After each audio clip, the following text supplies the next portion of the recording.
Hello mga pangga. So today early morning nga pala ay may meeting kaming dalawa ng anak ko.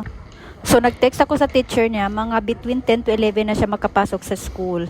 But since early pa kami dito sa meeting namin, kaya dumaan muna kami dito sa library. So dito pumunta kami dito sa third floor kasi manghiram kami ng child book or DVD. Kasi dito, yung library dito, pwede ka manghiram ng DVD at kahit anong book. Of course, meron ding PlayStation dito. Yung library dito, pwede ka ding maglaro kung wala kang PlayStation sa bahay. At of course, yung library nila dito, pwede sa lahat. Bata man o adult, merong laruan din sa mga bata. Talagang ang ganda ng library nila dito. Suwak na suwak. So pagdating namin dito, close pa kasi 8:30 pa pala yung open at 8:30 din yung meeting namin. At ito nga kung nakikita nyo, pagod na yung isa sa kaakyat ng hagdanan. So ngayon, ayaw na namin mag-take ng hagdanan. At ito nagbibiro, uhuhulog daw yung cellphone niya. Tingnan natin. Gusto nang mag-ano namin ng elevator kasi sobrang napagod na siya sa kalalakad. Vilken knapp? Yes. Varför är han sån?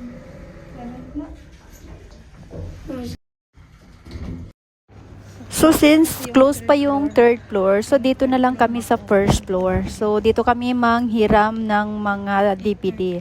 Sa third floor kasi doon yung pangbata, lahat ng DVD pangbata, book na pangbata, lahat nandoon yung mga PlayStation. So dito kami sa baba na for adult lahat.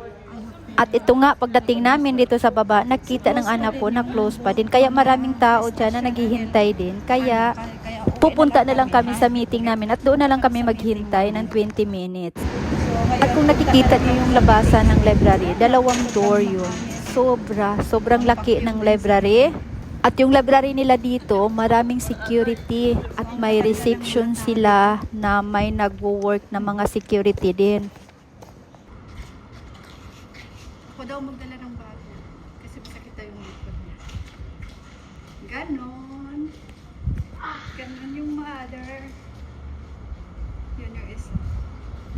Ayaw niyang magdala sa bag niya, mabigat daw. Mabigat kasi yung laptop niya. Yung masakit yung likod niya, well yung ina na matanda na hindi masakit yung likod. So yun, wala nang dinadala.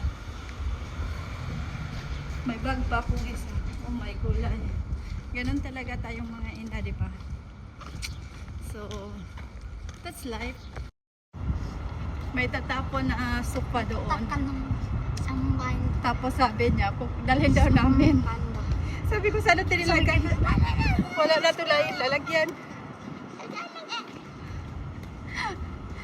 Wala itong batang to.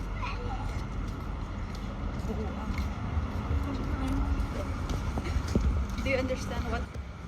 Ang buang daw beauty. Mayo ni. Mayo paliwatan kay. Pwede na rin itawag kong buang kawakasabot. Malapit na kami dumating sa kung saan meeting namin. Pero early kami ng 25 minutes.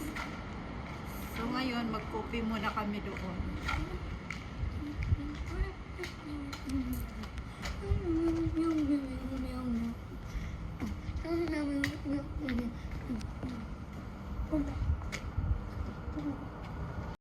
So dito na kami kung saan yung meeting namin. Alam nyo ba, pinaka-importante pag pumunta kayo sa isang meeting dito sa Norway, kailangan maaga kayo.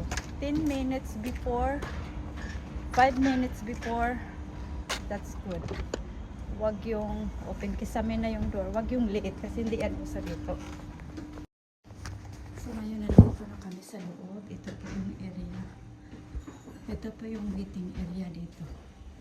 Dito. Yun yung meeting area. Tapos pag may bata ka, of course dito kasi more mga bata. May mga laruan din sila. Yan.